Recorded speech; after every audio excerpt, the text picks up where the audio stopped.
Hello everyone.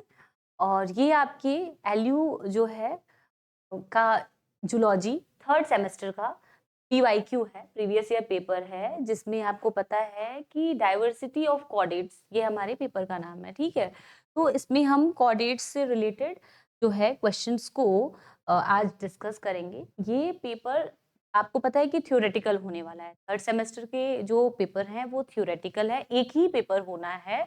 और ये जो आपका पेपर है आपको इस तरह से देखिए, एक तो आइडिया मिल जाएगा कि क्वेश्चंस कैसे आते हैं। दूसरा, इसमें मैक्सिमम जो क्वेश्चन है वो बहुत इंपॉर्टेंट है क्योंकि रिपीटेड क्वेश्चंस होते हैं।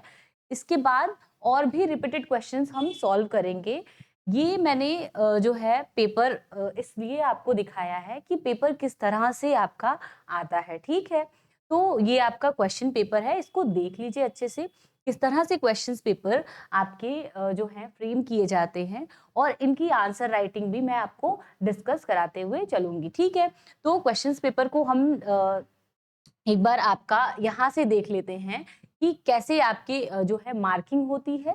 इसके बाद आपकी किस तरह से जो है कितने मार्क्स के लिए कैसे आंसर्स आपको लिखने हैं। ठीक है, देखिए आपका जो क्वेश्चन पेपर है मैक्सिमम आपके 50 मार्क्स के, ठीक है, और कम से कम आपको 17 नंबर पास होने के लिए चाहिए। और क्वेश्चन कितना है आपके, पर यूनिट से 2 क्वेश्चन आपको ऑप्शन में दिया रहेगा, उसमें से एक क्वेश्चन आपको मतलब अटेम्प्ट करना है, और पर क्वेश्चन जो है आपका 10 मार्क्स का है। ओवरऑल आपको 5 क्वेश्चन अटेम्प्ट करना है। अगर आपने पांचों क्वेश्चन 5 नंबर के हैं, 10 नंबर के हैं, और पांचों क्वेश्चन आपने अटेम्प्ट किया है, तो आपको 50 जो है मार्क्स तो नहीं मिलते हैं।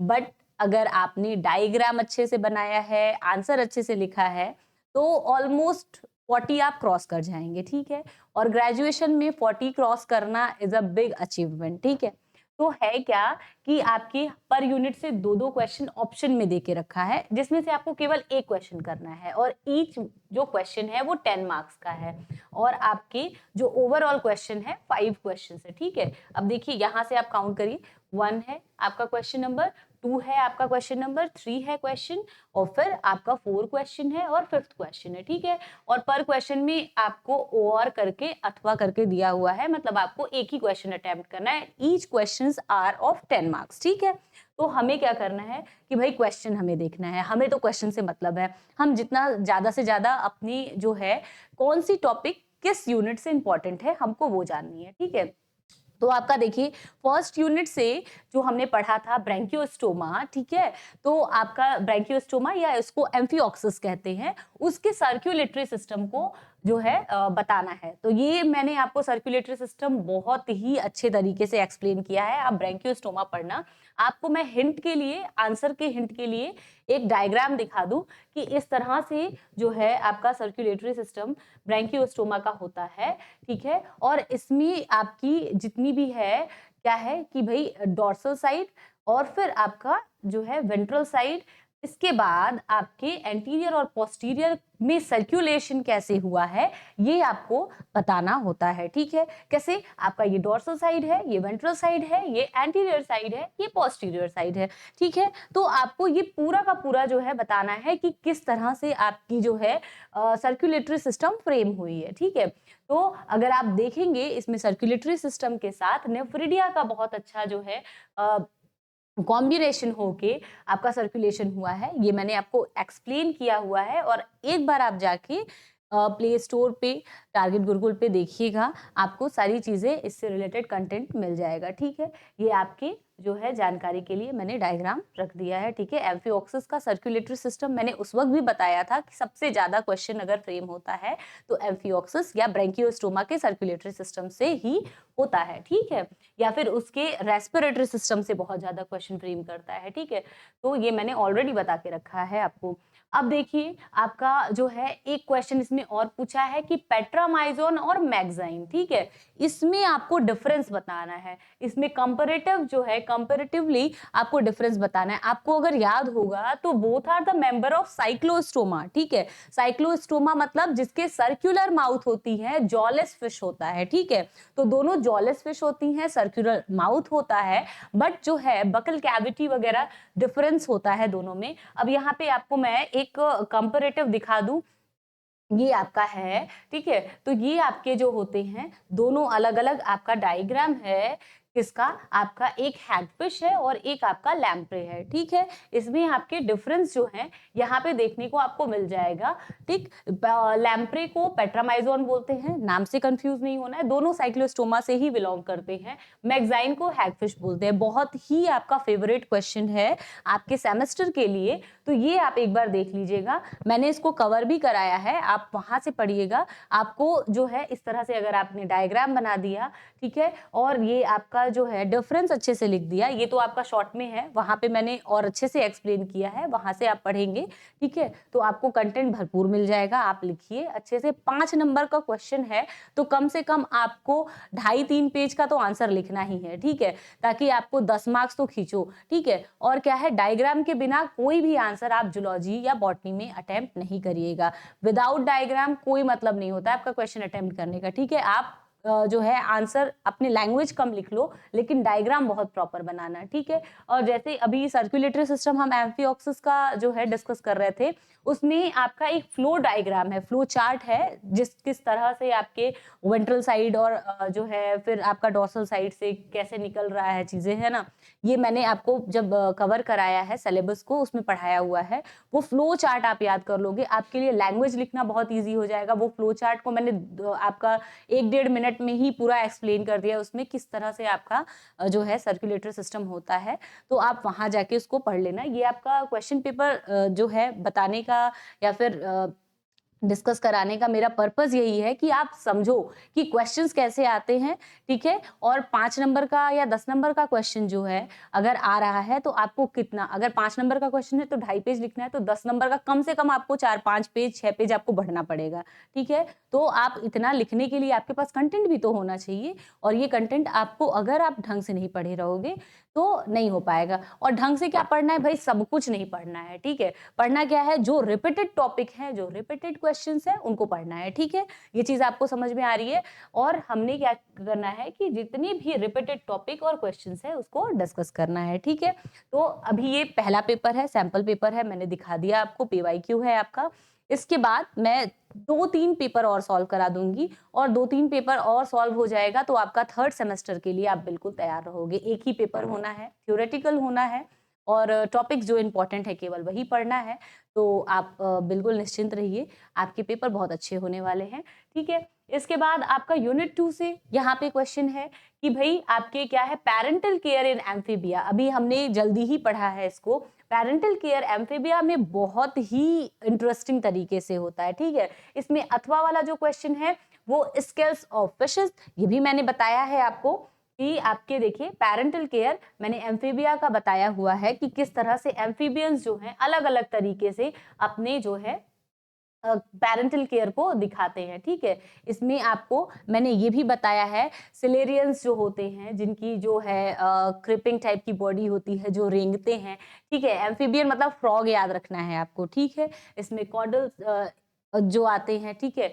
और आपका जो है अन्यूरा, ये आपका आता है, ठीक है।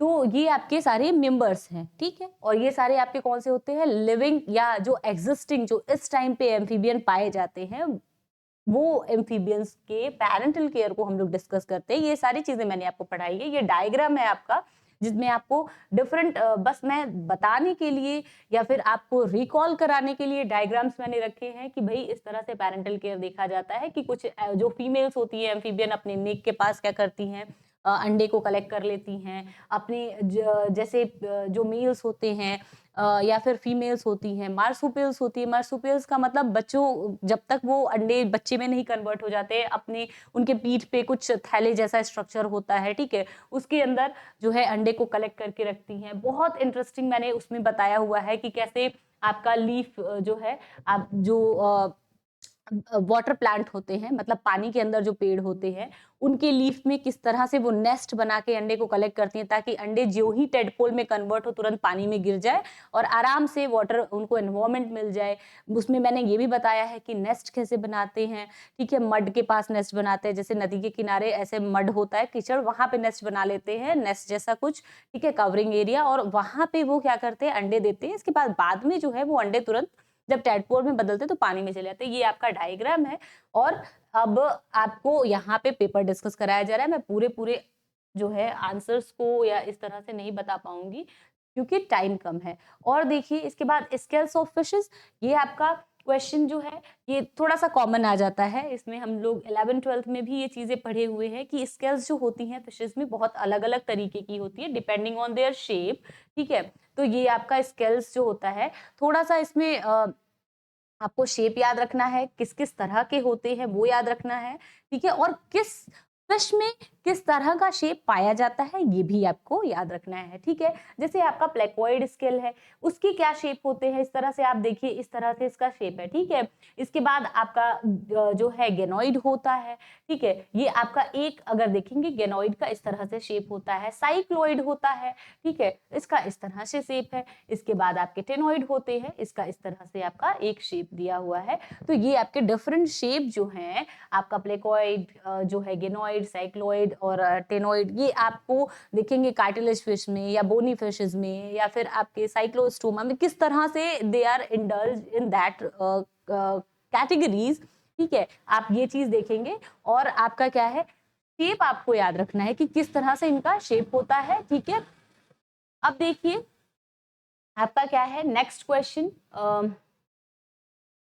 ठीक है। आपके नेक्स्ट क्वेश्चन जो है क्वेश्चन थर्ड, एक आपका है, ऐसे आपको लिखना है कि बर्ड्स जो होती है वो ग्लोरीफाइड रेप्टाइल्स हैं, मतलब कि आपकी बर्ड्स जो है रिलेट करती हैं रेप्टाइल्स से, ठीक है। तो इसके कैरेक्टरिस्टिक को बताना है, ठीक है, कि बर्ड्स कैसे रेप्टाइल से रिलेट करती हैं या क्या उनकी कनेक्शंस है, क्या ऐसे फीचर्स है, एफिनिटीज है जो मिलते हैं बर्ड्स और रेप्टाइल से, या ठीक है किस तरह से इमर्जिंग हुआ है, ठीक है, ये आपको याद रखना है। इसके बाद आपका एक क्वेश्चन आता है कि वहां दूसरा सेम क्वेश्चन है एफिनिटीज ऑफ प्रोथेरिया। अगर आपको याद होगा कि मैमेलियंस के दो क्लास होते हैं, एक प्रोथेरिया होता है, एक थेरिया होता है, और थेरिया में आपके आते हैं मेटाथेरिया और यूथेरिया, जिसको ट्रू जो कहते हैं प्लेसेंटस बोलते हैं, ठीक है। लेकिन जो आपके प्रोथेरिया होते हैं वो लेग एन जो होते हैं लेग सॉरी एग लेइंग, ठीक है, आपके क्या होते हैं, मैमेलियंस होते हैं, ठीक है, मैमेलियंस होते हैं, सॉरी स्लिप ऑफ टंग, ठीक है। तो जो है आपके लेग एइंग मैमेलियंस होते हैं, ऐसे मैमल्स होते हैं जो अंडे देने का काम करते हैं, ठीक है।